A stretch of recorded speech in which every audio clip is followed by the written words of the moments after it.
Jotona Khulumkha, I, Kriti Devi Debbarman, having been elected a member of the House of the People, do swear in the name of God that I will bear true faith and allegiance to the Constitution of India as by law established, that I will uphold the sovereignty and integrity of India, and that I will faithfully discharge the duty upon which I am about to enter. Hambai, Dhanyavad, Jai Mata Tripura Sundari, Jai Bharat Mata.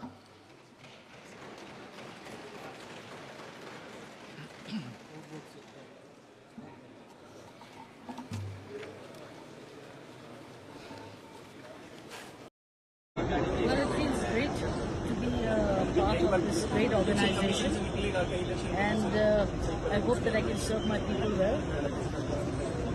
I'm sure their expectations are a lot, and with the huge support that I've got from them, I thank all of them for giving me this opportunity to serve the people. Thank you. And which other areas do you think